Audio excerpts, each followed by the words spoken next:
O que se vê na China, por exemplo, primeira coisa, o critério do poder político, né? Que esse para Marx é fundamental, né? A burguesia não exerce poder político na China. Acho que esse é um ponto. Eles estão fora do poder. Então não existe capitalismo sem capitalismo no poder. E uma outra coisa, né? Um outro ponto que eu acho fundamental.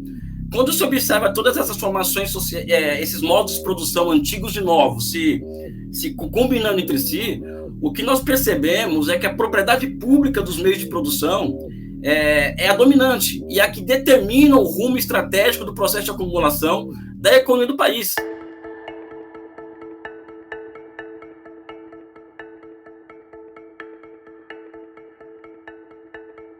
Olá, sejam bem-vindos a mais um episódio do nosso podcast Missão Desenvolvimento. Eu sou Paulo Gala e hoje vamos conversar sobre o milagre da China, que, aliás, de milagre não tem nada, né? Aquilo ali é um processo de desenvolvimento feito com muito planejamento, com um desenho incrível do Estado chinês, atingindo mais de 3, 4 décadas, 5, 6 décadas de crescimento ininterrupto, né? Uma das maiores experiências de desenvolvimento econômico, talvez a maior experiência, né, certamente, dos últimos 50 anos, talvez da humanidade, né, se a gente levar em consideração a quantidade de pessoas que foi tirada da pobreza, né, o tamanho da classe média chinesa hoje, com mais de 400 milhões de pessoas, né, uma experiência incrível e que serve para reflexão aqui no Brasil, né. A gente tem estudado muito China aqui no Brasil para poder olhar, né, poder entender o que se fez lá, o que deu certo lá, para ver se a gente pode fazer aqui, né. Para conversar com esse assunto, a gente conta com ninguém mais, ninguém menos do que o professor Elias Jabbour, querido amigo, brilhante economista, talvez um dos maiores conhecedores de China do Brasil, de economia, de política, de história da China, vem estudando esse tema há mais de 20 anos, vai poder nos contar um pouco aqui sobre a trajetória, a carreira dele, a visão dele de China, mas a gente vai aproveitar o ensejo aqui do lançamento desse livro dele, que é o China e o Socialismo do Século XXI. Para quem não comprou ainda, comprem. Então aqui, recomendo. Esse aqui tem uma dedicatória especial para mim. Baita livro, não dá para entender China sem ler esse livro. E dar as boas-vindas, agradecer o Elias pelo tempo, né, pela presença, por aceitar nosso convite para participar desse bate-papo aqui no nosso podcast Missão Desenvolvimento. Ele já esteve aqui outras vezes, debatendo China, com outros economistas também, mas hoje a gente vai falar sobre o livro dele. Elias Jabbour, seja muito, muito bem-vindo, é uma alegria, uma honra contar com você aqui. Eu já pediria para você começar falando um pouco da sua carreira gloriosa, de sucesso, né, de conhecedor de China, de estudioso do Brasil também, e contar para a gente um pouco da sua trajetória e do que você está fazendo, como andam as pesquisas hoje. Eu sei que você está com publicações internacionais, um livro também que deve sair lá fora. Seja bem-vindo, nos conte um pouco aqui da trajetória antes de eu começar com as perguntas capciosas. Tá bom, vamos lá. Paulo, é uma honra estar contigo, né? Um dos meus melhores amigos pessoais, além de tudo, uma pessoa com qual sobre a qual guardo uma admiração imensa, intelectual, né? E então estar com você é um prazer muito grande para mim aqui, mesmo à distância, mesmo sendo online, não pessoalmente, né? Primeiro que sobre a minha trajetória, o que é interessante dizer é o seguinte: eu não sou economista, né? As pessoas me veem como tal, mas minha formação é geografia, e o meu mestrado e doutorado em geografia econômica, né? E essa questão do economista, né? Do entender de economia, ela é parte da minha trajetória. Por quê? Porque no meu curso de graduação, que eu fiz geografia na USP, eu me deparei com várias questões que me atormentavam, né? A primeira delas é a questão do socialismo, né? Por que não deu errado na União Soviética? Por que na China continua a acontecer aquilo? Ou ao menos o regime não caiu em 89, como muita gente previa. Então, desvendar essa questão do socialismo e tentar provar cientificamente que o socialismo é algo plausível, talvez seja a grande questão que eu trato na minha, entre aspas, carreira acadêmica, né? Ou seja, na minha carreira intelectual, né? Então, é responder essa questão. Então, esse livro que está em suas mãos aí hoje, né, China, o Socialismo do Século XXI, ele é parte de um todo que envolve um acúmulo, né, de 25 anos de pesquisa, antes dele houve outros 5 livros publicados, né, e esse livro é uma aproximação mais recente do que eu tenho pensado sobre a China, só que dessa vez com auxílio assim, master do Alberto Gabrielli, que é um ex-economista da ONU, da UNCTAD, economista de projeto, inclusive, trabalhou na ONU durante 30 anos, né? e ele é uma figura fundamental hoje na minha formação intelectual, é um grande interlocutor. Então, acho que esse é um ponto, ou seja, a questão do socialismo, então, a busca de respostas sobre esse conceito, sobre a cientificidade desse tipo de experiência. E a outra, que envolve como fui parar na economia, como me transformei em professor de economia política, de desenvolvimento, de planejamento econômico, tem a ver diretamente com uma pergunta que eu sempre fiz, também quando estava na universidade, qual que é o DNA da sociedade? Porque nós aprendemos que o DNA, o código genético, ele serve para muitas coisas na área de ciências biológicas, na área criminal, ou seja, enfim, o DNA ele cumpre um papel fundamental hoje na sociedade, ou seja, você decodificar um DNA, né? Então, a grande questão para mim era saber qual que era o DNA da sociedade. Então, eu descobri, né, que o DNA de uma sociedade é no processo de produção. Né? Então, entender o processo de produção de mercadorias passou também a ser uma obsessão minha. E, para isso, tive que ler Marx, evidentemente, mas também virou um vício muito grande que eu acabei lendo que a heterodoxia inteira, praticamente, Marx, Keynes, Schumpeter, os desenvolvimentistas, os pioneers, né? Os pioneiros do Prebisch, Lewis, Nurks. Lewis, Richman, Prebisch, né, os neoclássicos, escola austríaca, ou seja, eu passei por tudo isso daí, né? Que a parte boa do curso de economia eu acabei fazendo sozinho, né?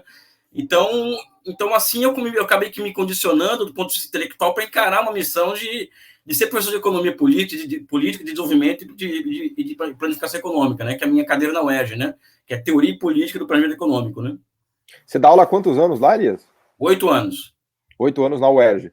Isso.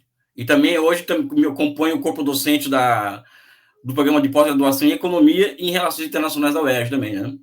Você dá aula em relações internacionais também. Isso, na pós, né? Na pós deles, né? Boa. Fantástico. Deixa eu começar aqui por um tema que eu acho que é fascinante e talvez mais delicado, mais sensível e também o mais divertido. Né? Você mesmo já me puxou várias vezes a orelha por conta disso. Vamos começar por esse tema, né? Que é o seguinte: se a China é um socialismo de mercado, é um capitalismo de Estado, né? Você já me puxou a orelha falando que capitalismo de Estado é pleonasmo, porque todo capitalismo é de Estado, porque sem Estado não dá para regular os mercados dependem do Estado para funcionar, então nem faz muito sentido você dizer que algo é um capitalismo de Estado, né? Mas eu queria começar a discussão, né? E é muito difícil fazer a discussão de China, ela é complexa, porque tem várias nuances, várias perspectivas, né? Eu queria começar a discussão por essa perspectiva e também remeter a um outro episódio que a gente teve aqui no podcast. Convido já as pessoas a assistirem os outros podcasts, eles estão disponíveis no meu canal do YouTube, no canal da Missão Desenvolvimento também, que tem um canal próprio, no Instagram, @Missão Desenvolvimento, vocês encontram também.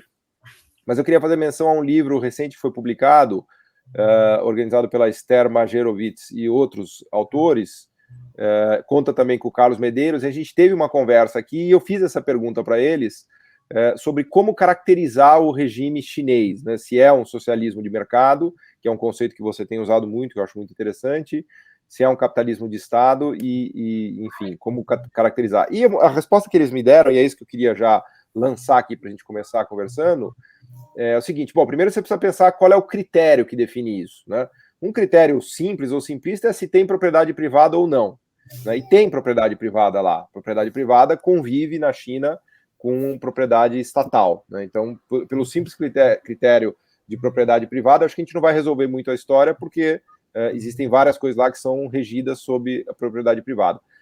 Uma definição que a Esther me deu, né, que é talvez a mais clássica, é que se existe exploração da força de trabalho, mercado de trabalho com exploração da força de trabalho e mais-valia, para usar um termo marxista, então deve ser considerado um capitalismo, né, porque se explora a força de trabalho, você se apropria de uma parte do excedente gerado pelos trabalhadores, então você define como um sistema capitalista. O Carlos Medeiros deu uma outra definição de que decisões estratégicas estão concentradas na mão de empresas estatais e do Estado.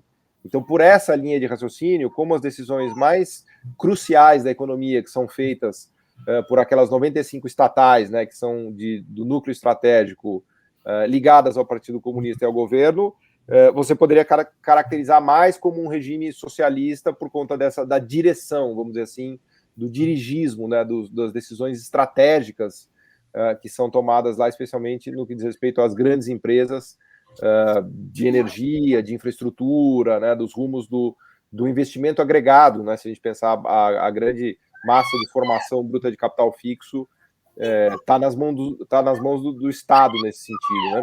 Então eu queria te devolver essa pergunta que eu fiz para eles, né? Algum dia, se for o caso, a gente até faz um debate aqui, mas eu acho que é legal a gente ter tempo só com você para você explorar essas ideias, né? Começando por aí o pontapé, como é que você define, né, se a questão da exploração do trabalho no mercado de trabalho é o critério-chave, se a questão da economia ser dirigida e as decisões de muito risco de investimento ser tomada pelo Estado é o que define. Como é que você reage a isso, Elias? Olha, Paulo, eu estou conversando com um keynesiano, então eu posso dizer que é você no caso. Eu posso dizer que o marxista que se preze não trabalha com apriorismos, não trabalha com algo, com a ideia que vem antes da matéria, ou seja, o marxista que se preza não fala que é A ou B. O marxista que se preza vai buscar entender o quê? Qual que é o resultado da combinação de diferentes formas históricas de produção e de troca que estão se movimentando em unidade de contrários e o mesmo locus geográfico. Eu acho que esse que é o que o Hegel dizia, que é fundir sujeito e objeto, né? Porque se você coloca sujeitos longe do objeto e você trabalha com o princípio da identidade, ou seja, A não pode ser B, B não pode ser A, você não chega nem em Hegel, né? Ou seja, e muito menos em Marx, né? Porque para Hegel, por exemplo, A mais B é igual a C, né? Então, logo, o critério, vamos dizer, entre aspas, né, que a ser utilizado é saber qual que é a forma histórica que surge a partir da combinação de vários elementos de formações de relações sociais de produção e troca de épocas históricas contemporâneas, mas não coetâneas, contemporâneas, mas não coetâneas, né?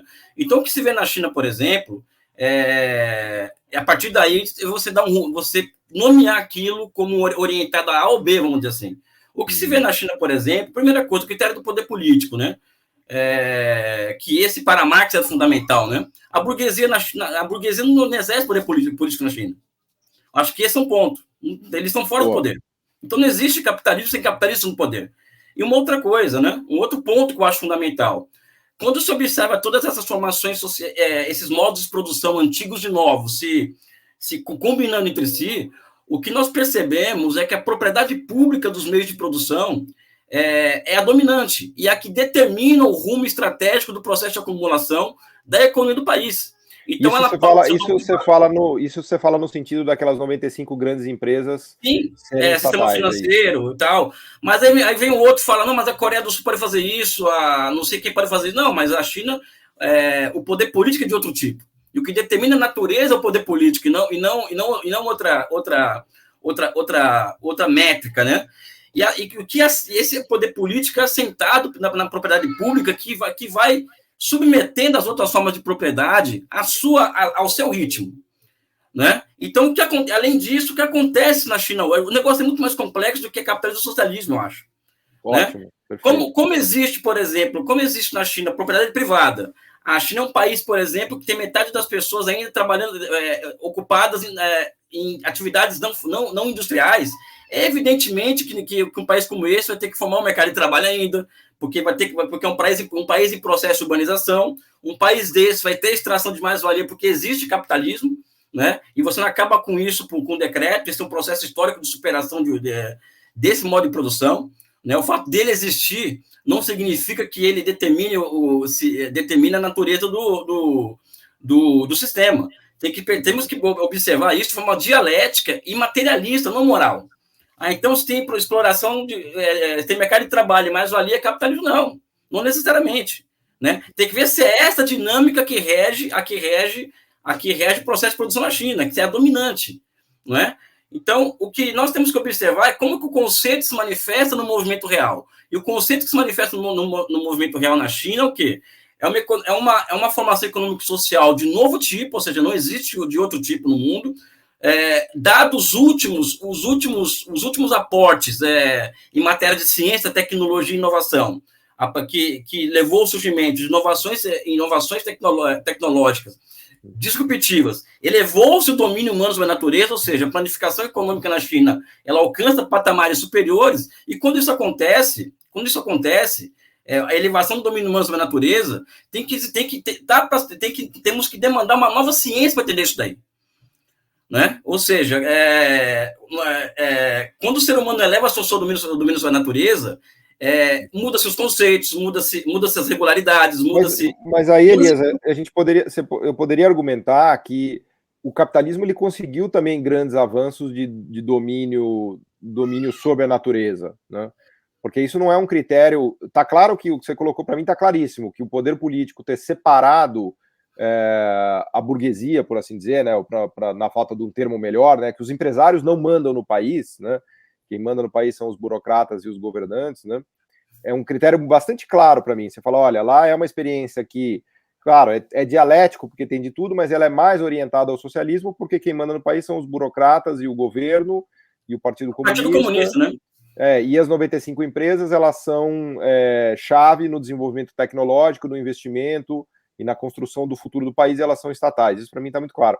O domínio sobre a natureza já não me convence tanto, porque o capitalismo conseguiu também avanços no sentido de tecnologia, de dominar a natureza. Claro que causou um monte de catástrofe também nesse processo, né? E a própria China também, no desenvolvimento dela, também teve consequências bastante nefastas do ponto de vista de meio ambiente, né? Agora eles têm mudado muito e têm inclusive sido exemplo, né, de investimento na área de painéis fotovoltaicos, de energias limpas, né, eles estão conseguindo mudar.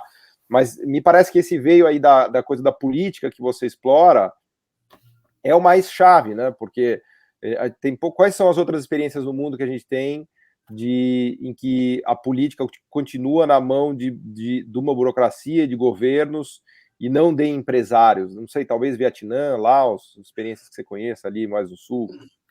Eu vou te replicar, Paulo, da seguinte maneira. Quando eu falei do conceito que se manifesta no movimento real, ia relacionar essa questão da elevação do domínio humano sobre a natureza. Tá? Por que eu estou dizendo isso? Porque, para comparar com os países capitalistas, por exemplo, nenhum país capitalista no mundo ele alcançou uma capacidade de gerar 13 milhões de empregos urbanos por ano, não é? Isso mediado pelo trabalho... Durante 20 anos, né? Isso mediado pelo trabalho absurdo de 2 milhões de planners, ou seja, aquelas pessoas que têm diante de si 5, 6 computadores com a matriz de subprodutos na frente delas, e elas respondem para o Estado rapidamente qual que é o furo a ser preenchido, qual que é a transferência internacional de recursos a ser feita e qual a inovação institucional a ser feita. Isso é um grau de racionalidade sobre o processo que os países capitalistas não têm condições de fazer isso hoje. Né? Então, nesse sentido, né, o que seria o socialismo na China? Né? Já que você acha que é orientado ao socialismo, o que seria isso? Aí eu acho que é um trabalho mais de fundo ainda, Paulo, mais de fundo ainda, né? É buscar a forma histórica. Por quê? Porque falar que é capitalismo ou socialismo, e o socialismo é aquela coisa, a pessoa tem um checklist na cabeça, né? Que é A, B, C, D. Se não obedecer esse critério, não é socialista. Né? Aí tem capitalismo também no meio, então fica muito difícil entender. Então é melhor falar logo que é capitalismo, porque segundo, vamos ser kantianos de fato, ou seja, não vamos absorver o todo, não vamos absorver o objeto pelo todo, assim pela parte, então não fica com a parte que é capitalista, então assim resolve o nosso problema de compreender aquilo. Eu acho que as coisas vão por aí. Só para terminar, qual é a forma histórica que se apresenta? Eu acho que a forma histórica que a China apresenta hoje ao mundo de socialismo, né, e que é algo que se manifesta no movimento real e não a partir de uma categoria transcendental moral, é o quê? A transformação da razão em instrumento de governo. Ou seja, a ciência a serviço da sociedade. Né? Ou seja, ao contrário da financiarização que domina o capitalismo de A a Z, na China existe uma formação econômico-social de novo tipo, cuja orientação ao socialismo se apresenta materialmente hoje como expressão da ciência no comando. Né? Eu acho que essa é a forma histórica de socialismo que tem na China hoje. Eu não posso falar que existem formas históricas superiores, porque elas não apareceram ainda. Né? Então, como eu sou materialista, eu trabalho com aquilo que eu estou vendo, e não com o que tem na minha cabeça, ou com checklist pronto na minha cabeça. Mas eu acho que essa questão do domínio humano sobre a natureza, ele é fundamental para diferenciar capitalismo e socialismo, né? Nesse caso, né? Apesar eu entendi, você está colocando como a razão, o uso da razão na condução da sociedade, né? Que o governo o governo ele é orientado por uma razão de política pública, por uma razão do bem público, e não por uma lógica do dinheiro, para usar seus termos. Exatamente. Né? Então, numa economia capitalista, a lógica do dinheiro que manda no governo, que determina o que o governo vai fazer, etc. e tal. E na China, ela preserva uma autonomia, né, de bem público, né, que obviamente é uma tensão que a gente vê nas sociedades capitalistas entre a coisa pública e o poder do dinheiro, mas, né, o que se poderia argumentar, que eu acho que eu estou de pleno acordo, é que o poder do dinheiro fica muito mais forte do que a coisa pública, né, em muitos dos casos, para não dizer na maioria. Né. Isso é uma coisa que veio sempre, Elias, agora resgatando até um pouco pensando na história da China, né, porque, por exemplo, o Deng Xiaoping, que é tido como grande cara da virada, né, da abertura econômica, da integração com o Ocidente, que, enfim, atraiu as empresas americanas para lá, copiou um pouco o modelo ali de Singapura, que estava dando certo, né? Eles sempre tiveram essa consciência, porque esse é um conflito que se vê até hoje, né? Eu acho que nessa coisa da briga dos bilionários na China, ficou mais claro isso, né? Na própria briga com o Jack Ma, né, do governo dos últimos anos, essa tensão que você destaca aqui ficou mais claro, né? Como é que é isso na cabeça dos governantes, Elias? Isso aí eles sempre tiveram essa clareza, essa orientação, quer dizer, como é que a gente puxa a história disso, né? Pensando na história política da China, até para aproveitar aqui um pouco do seu conhecimento de história política chinesa. Eu acho que o socialismo ele é um processo histórico, né? E na China esse socialismo ele se encontra em uma fase embrionária, ou seja, no nosso livro isso é muito nítido, nós colocamos isso muito claramente. Ou seja, é um embrião que está saindo ainda, que está se formando, já está com a cabecinha saindo para fora do ventre da mãe, mas vai lá o inimigo e coloca ele para dentro. Ou seja, o socialismo está nessa fase ainda de desenvolvimento, é embrionário. Enquanto ele é embrionário, ele está em fase de teste. Então, existe uma série. Enquanto experiência histórica, vai existir vários equívocos, vários acertos, até se atingir maturidade suficiente para que se construa uma economia política daquilo. Né? Então, a China ainda está num processo de ser algo embrionário. Então, o surgimento de bilionários, por exemplo, é uma contradição absurda que a China, que ocorre na China a partir da década de 90, mas como eu coloco essa questão? Eu acho que enquanto os bilionários existirem e não serem um entrave ao processo de desenvolvimento econômico, eu não encaro isso como um problema moral, e sim como um problema político a ser solucionado na sua devida hora. E essa hora chegou por quê? Porque a China tem um problema muito sério de desigualdade social, né, causado por 40 anos de desenvolvimento. O processo de desenvolvimento não é um processo de um salto de um ponto de equilíbrio para outro, sim um salto de um ponto de desequilíbrio para outro ponto de desequilíbrio. Né? E hoje a China tem que enfrentar suas desigualdades sociais imensas, né? E para enfrentar isso, ela vai ter que mexer em quê, por exemplo? Mexer nos esquemas de propriedade do país. Então, chegou um momento em que o enfrentamento à concentração de renda passa pelo enfrentamento político desses bilionários em relação a eles, né? Então, essas teses de que eles dominam o Estado chinês, o Partido Comunista, ele é espelho do que esse pessoal pensa da China, é algo que a realidade está demonstrando ser outra, né? Ou seja, o Xi Jinping, por exemplo, ele colocou boa parte desses bilionários como alvo, e principalmente os bilionários interessados na abertura financeira da China. Né? Ou seja, eu acredito que é uma tensão muito grande, porque a China não está isolada do mundo, mas existiu sempre a clareza política por parte dos dirigentes chineses de que essa seria uma questão a ser enfrentada no futuro, né? E o futuro é hoje na China. Né? Mas eu coloco assim, isso na conta de 200 anos, 100 anos, ou seja, é uma contradição. Esses caras vão passar, entendeu? Vai surgir uma outra forma histórica lá na frente, na China, de propriedade. Ou seja, o negócio observa aquele movimento, não estática, né, Paulo? Esse que é o problema, principalmente dos marxistas aqui no Ocidente, né? Em vez de observar na dinâmica, a dinâmica, observa a estática, né? E a estática, tudo é feio, né, meu amigo? Processo de desenvolvimento, né?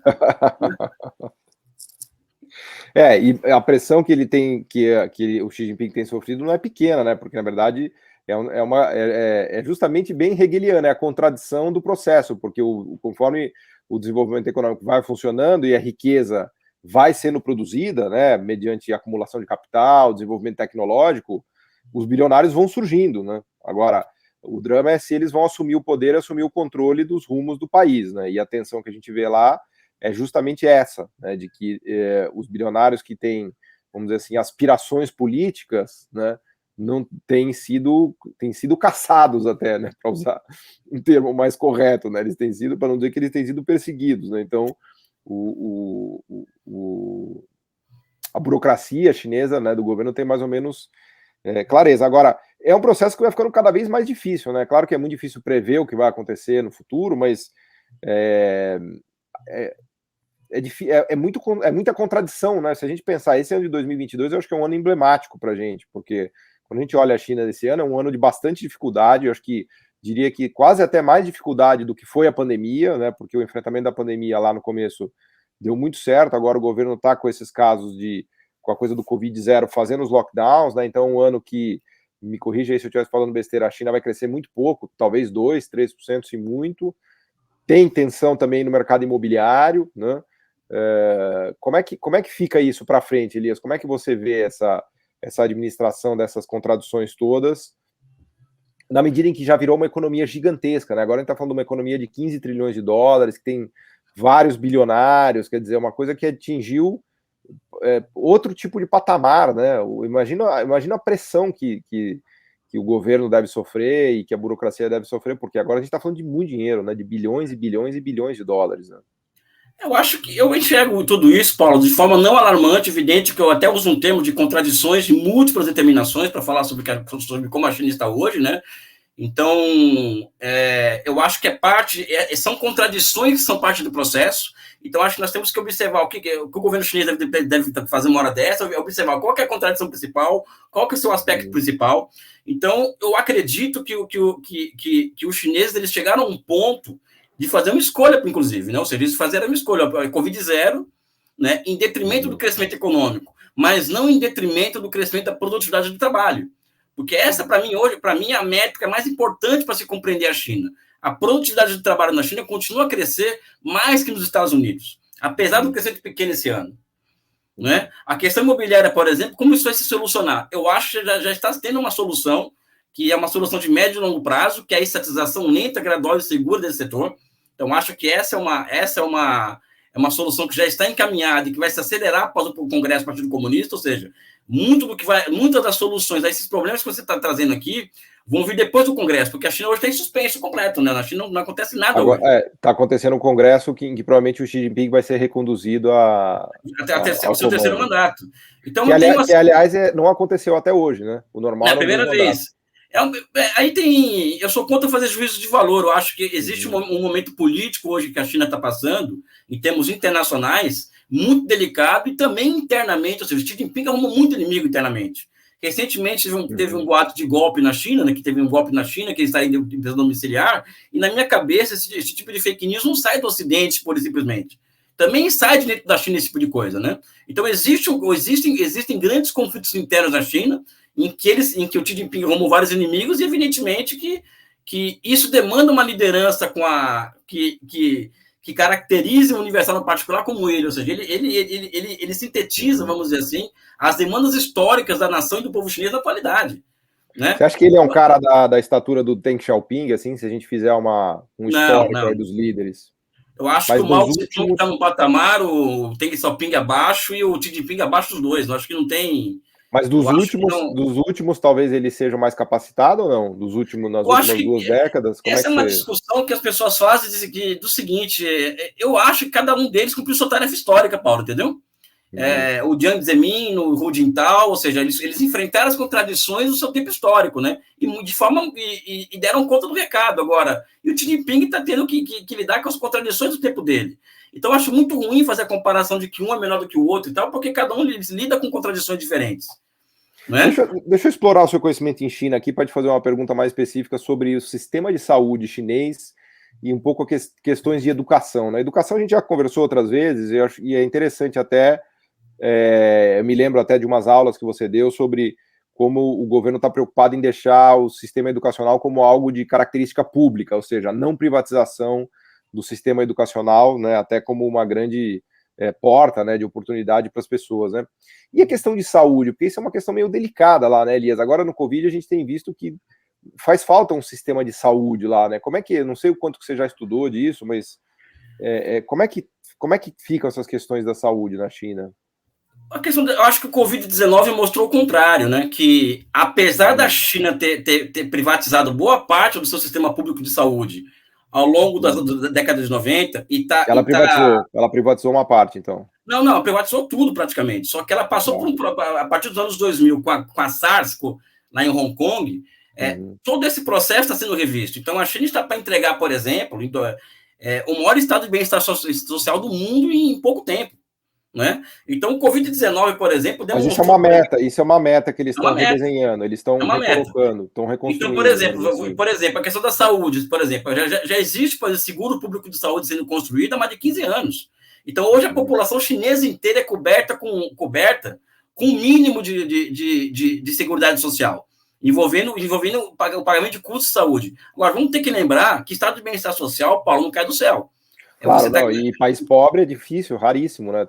Você tem que ter um setor produtivo da economia, um setor que produz valor, porque é imenso, para poder gerar excedente, para que exista esse setor improdutivo, que é o setor de saúde, educação, ou seja, não é uma coisa não fala que é improdutivo que os médicos vão ficar bravos, mas eu entendo. Não, é o que o Marx chamava. No sentido de produtividade, né? Que não gera valor, né? Importância, né? Não, porque o que acontece? As pessoas ficam colocando essa questão que a China não é socialista, que não tem estado de bem-estar social. Pessoal, isso não cai do céu. Isso aí não é fácil. O Marx, na crítica ao programa de Gotha, já falava nisso. Né? Ou seja, você tem os fundos de consumo que vão ser alimentados do excedente do setor produtivo da economia. Né? Então, a China está no processo ainda muito longo de se enfrentar isso. A questão da educação, acho que é uma questão que tem um exemplo que é interessante, que é o uso das tutorias. Né? Na China, como na Ásia em geral, existe uma concorrência muito grande para estar na universidade. Então abriu-se o mercado na China de tutoria privada. Então, os filhos de ricos na China e classe média pagavam por horas extras com professores privados e eles entravam em ampla vantagem em relação ao filho de camponês. E esse mercado era um mercado de 300 bilhões de dólares. O Xi Jinping, o Partido Comunista, uma canetada que derrubou com esse mercado, e hoje está instalando, por exemplo, projetos piloto, que começou por Pequim, do quê? Pequim, por exemplo, Xangai, o valor da terra, o valor dos imóveis, também é influenciado pela qualidade das escolas que estão ao redor daquele local. O que o governo está fazendo agora na China, como experimento? Está pegando os melhores professores do país, de Pequim, por exemplo, de uma escola X, e os melhores diretores de escola estão revezando, né, dentro da cidade, até do país, com a finalidade de deixar mais igual a competição. Entendi. Né? E isso tem impacto também no setor imobiliário, porque você deixa de gerar renda diferencial da terra, vamos dizer assim, né? como estava gerando antes. Então, o negócio que envolve socialismo e capitalismo, Paulo, é uma coisa muito mais complexa do que nós imaginamos, ou seja, como construir um setor público de saúde, de educação. Então, existe... Me faz lembrar o sistema educacional brasileiro, em que os filhos de ricos estudam em escolas privadas caríssimas e depois chegam para entrar na universidade numa posição muito mais vantajosa do que quem não tem condições de estudar, e depois vão para a universidade pública e não pagam, né? Aliás, o sistema educacional brasileiro é um negócio bizarro, né? Não, com certeza. Bizarro, né? Porque quem chega na universidade, na hora de competir, teve uma educação, né, privada caríssima, né? É um sistema reprodutor de desigualdade social, né? E os chineses estão enfrentando isso, que país capitalista no mundo chega e fala, acabou, não vai ter o IPO, o maior IPO da história foi cancelado, que é o IPO do Jack Ma, por exemplo. Qual poder político no mundo é capaz de fazer isso hoje com um bilionário seu? No Brasil, por exemplo, se você falar que tem que baixar a taxa de juros, a empresa quer de pau em cima de você. Nos Estados Unidos, a mesma coisa. Se você mexer com os interesses de Wall Street, você tá ferrado, né? Do complexo industrial militar. Na China foi determinado que o IPO do Jack Ma, que seria o maior do mundo, fosse cancelado e ele foi interrogado por funcionários do terceiro escalão do Ministério de Finanças. No outro dia se fechou um mercado de 300 bilhões de dólares dessas tutelas, desse tutelato, né? Outro dia, o iFood chinês foi multado em 300 milhões de dólares por não pagar direito trabalhista para os entregadores de comida, ou seja, como que é esse negócio mesmo aí? Qual que é a orientação desse país mesmo, né? Então, eu acho que o buraco é muito mais embaixo, Paulo, entendeu? Boa. Como está agora, até aproveitando aqui para me atualizar, Elias, o conflito Estados Unidos-China, né, as últimas rodadas, e agora a questão da Rússia também, que é uma questão delicada, né, por conta de invasão de Ucrânia, sem aqui defender Ucrânia, sem defender Rússia, sem defender ninguém, mas tentando fazer uma análise objetiva, há uma aproximação bastante clara e evidente da Rússia com a China, né? Inclusive a China tem abastecido os russos com bens, né, e serviços tecnológicos que vinham do Ocidente, né? E, por outro lado, uma escalada de tensões dos americanos contra os chineses, até mesmo na questão de Taiwan, né, com a ida lá da Pelosi, né? Como é que está isso, Elias? Como é que você vê essa aliança Rússia-China, esse distanciamento do Ocidente, dos Estados Unidos? Quais são as últimas... Acho que o último grande fato, Paulo, foi depois dessa coisa toda que envolveu Nancy Pelosi e tal, aquela palhaçada, desculpa falar nesses termos, né, mas aquele circo todo em que demonstrou que os chineses aproveitaram a visita dela. Olha o que é o jogo de gol, né, aquele jogo chinês, né? Aproveitou a ida dela para Taiwan para demonstrar para Taiwan que eles são capazes de cercar Taiwan por mar e por ar. Mas então, aí não vai gastar nem meia hora, 15 minutos, né? Ou seja, eles não conseguiram isso há 10 anos atrás da China, hoje eles estão conseguindo isso. Cercar a ilha, não deixar nenhum navio sair, nenhum avião decolar, ou seja, isso a China demonstrou força nessa história. Mas o último acontecimento que envolve, vamos pegar no geral, porque se falar de cada caso aqui, vamos ficar até amanhã. No geral, é o seguinte, houve a reunião da Organização de Cooperação de Xangai, que é uma reunião que é uma cúpula de países que representam metade do mundo hoje, né, em termos de população. Tá a Rússia, tá a China e tal, né? E reuniu recentemente. Então, Estados Unidos está também nesse grupo? Essa organização, ele é um embrião da União Eurásica, né? Capitaneada por China e por Rússia, e por Índia, inclusive. E qual que é o relatório final dessa reunião que houve, se não me engano, no Tajiquistão, né? Essa que eles se encontraram agora lá, que foi o Putin e o Xi Jinping. Ou seja, o mundo é multipolar, nós não aceitamos ordens do Ocidente, que não passa de 12 países, né? Não tem mais opinião, não tem mais espaço para isso no mundo, e não vamos mais tolerar o Irã ser vítima de bullying financeiro e econômico por parte do Ocidente.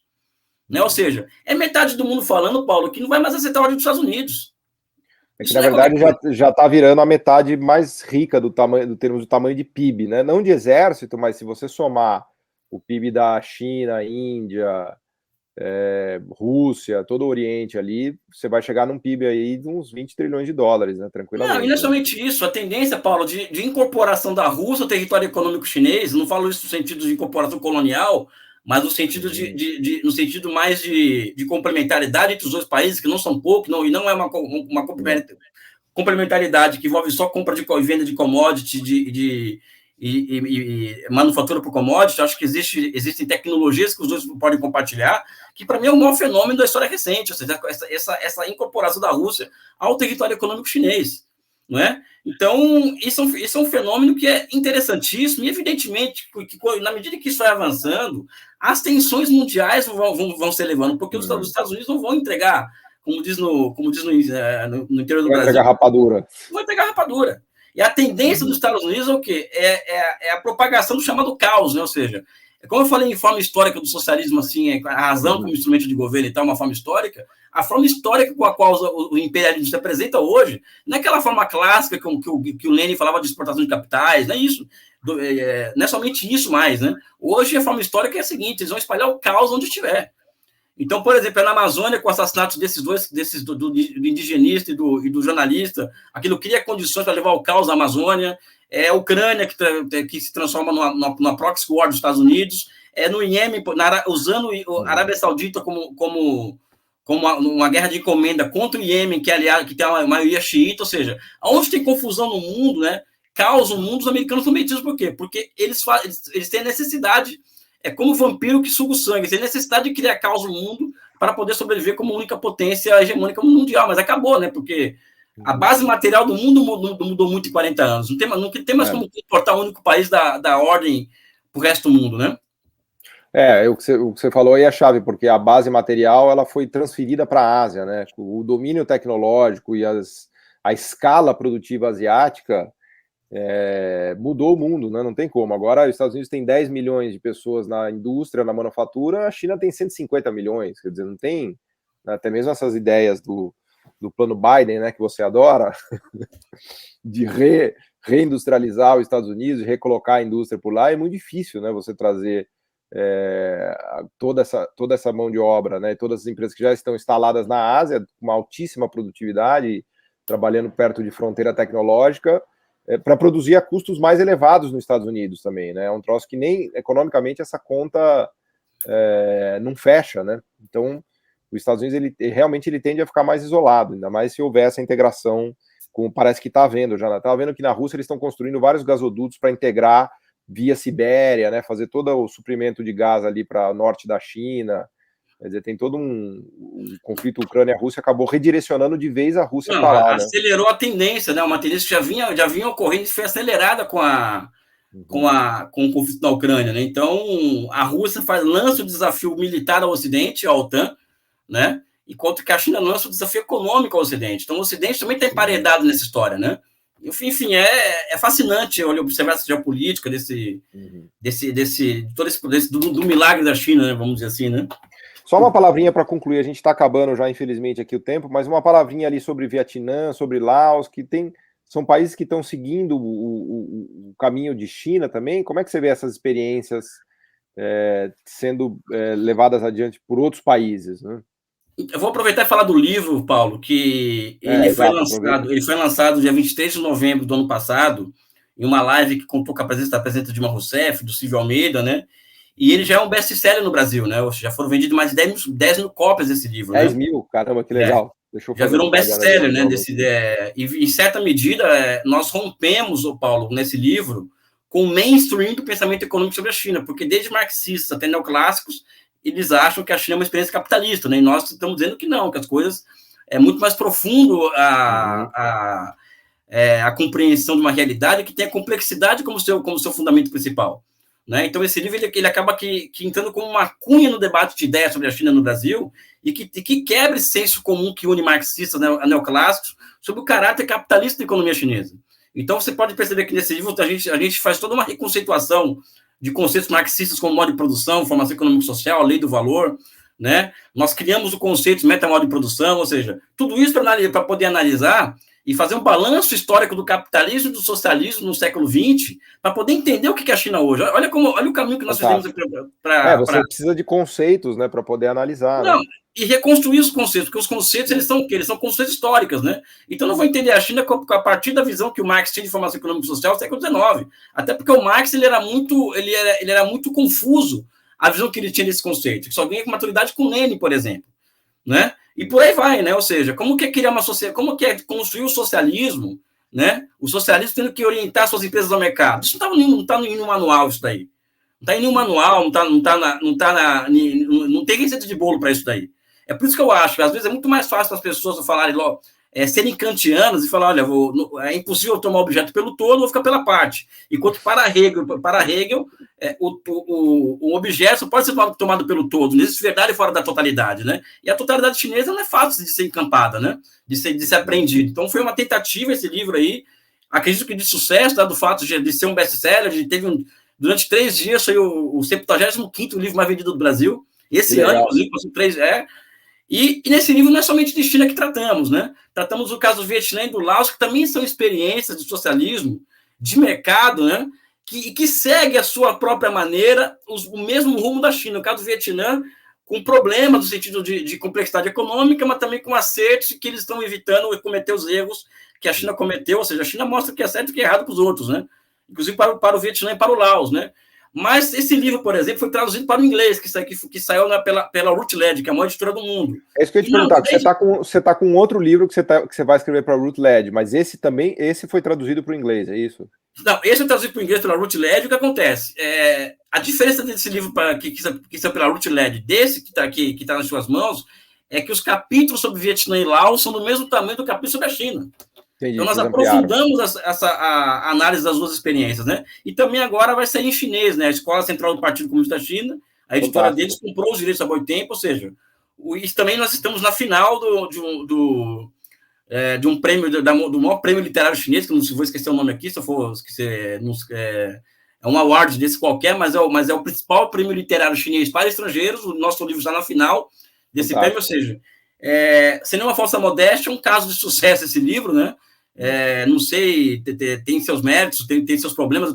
Eu tenho várias críticas ao livro, inclusive, eu vou falar agora, na próxima vez que você ver um livro, eu vou tentar superar os problemas, são os problemas de quem tenta ser pioneiro, né? Eu não estou aqui jogando confete na minha cabeça, nós tentamos ter uma visão científica e não mainstream, marxista ou neoclássico, sobre essa realidade que é complexa que é a chinesa, né? O que eu acho fantástico é que vocês fazem, inclusive, uma crítica ao marxismo, né? Vocês têm uma cabeça realmente de emancipação, né? Cara, tem uma parte, né, do livro que nós estamos quebrando 6 décadas de dogma sobre o que é socialismo, sobre, sabe? E principalmente aqui no Ocidente, que no Ocidente o Hegel foi expulso do Ocidente. Então, os marxistas são positivistas, todo mundo é positivista aqui no Ocidente. Né? Então, análise de totalidade, análise de processo histórico, isso não existe. O que existe é julgamento de valor. Né? É o que o Kant chamaria das transcendências morais, ou seja, aqueles pontos que perpassam as sociedades. Né? Então, os checklists, para falar que é socialismo e capitalismo, nada mais é do que categorias transcendentais morais. Né? E nós não trabalhamos com isso, nós trabalhamos com conceitos manifestando no movimento real, que é o oposto desse checklist. Né? Não é fácil, Paulo. Se você me acompanha, eu te acompanho, não é fácil analisar processos históricos complexos a partir de Partipri, né, cara? É muito complicado, né? Apesar de ser fácil, né? Fantástico, fantástico. O professor Elias Jabbour, com o livro China, Socialismo do Século XXI, está aqui, recomendadíssimo. Quem não teve acesso ainda, por favor, é uma obra incrível. E ajuda muito a entender China. É muito difícil entender China, tá? Não é fácil, né? Não é fácil, porque é um processo multifacetado, e se você vai, né, como diz o Elias lá, com as suas regrinhas, né, com as suas regrinhas de bolso, do é isso, é aquilo, não sei o que, você não vai conseguir entender. É uma realidade muito complexa, e tão complexa quanto incrível, né, o que se fez na China, né? Para quem visita a China, eu tive lá em 2006, né, já fiquei fascinado, né? E para quem visita cada ano, muda, né? Cada ano a evolução é fantástica, né? Então, vou deixar aqui espaço para você, Elias, deixar as últimas palavras aqui e mensagem final, né? Para quem nos acompanha, tenho certeza que todo mundo que ouviu aqui gostou muito. Eu adoro conversar com você, cada vez que eu converso com você eu aprendo mais, né? E é realmente um privilégio, um prazer e uma honra. Mas deixo umas palavras finais aqui para os nossos ouvintes e reforçar o convite também para assistir os outros episódios do nosso podcast. Tem um que a gente tratou de China já num debate com o Leonardo Burlamac também, que está bem interessante. Tem esse outro com o livro da Esther Majerovitz, tem o Carlos Medeiros, e vale a pena assistir para enriquecer essa discussão de China. Elias, a palavra final é sua. Somente agradecer o espaço, não sei se é clichê, né? O espaço que a Missão de Desenvolvimento tem reservado a mim, já é a 3ª vez que eu participo da Missão de Desenvolvimento, né? E deixar muito claro aqui a minha admiração por você, Paulo, por tudo que você representa para mim enquanto inspiração intelectual também, né? Ou seja, então eu tenho assim a honra de publicizar isso, né? Da minha relação com você, da minha admiração intelectual por você profunda, né? E agradecer por esse espaço aqui. Estou na área quando quiser discutir a China e tal, fazer debate. Estamos aí para debater, trocar ideias, né? Acho que esse é o nosso papel. Obrigado. Boa, fantástico. Obrigado, Elias. Obrigado a todos que nos acompanharam. Forte abraço. O podcast Missão Desenvolvimento é uma realização da AFBNDES, Associação de Funcionários do BNDES, e vai ao ar semanalmente em todas as plataformas digitais. O programa tem direção de Felipe Peçanha, produção de Tatiana Gurgel e edição de Pedro Rocha. Para saber mais, acesse nosso site www.missãodesenvolvimento.com. Você também pode assistir a outros episódios já gravados nos canais do Missão Desenvolvimento e da AFBNDES nas redes sociais. Até a próxima!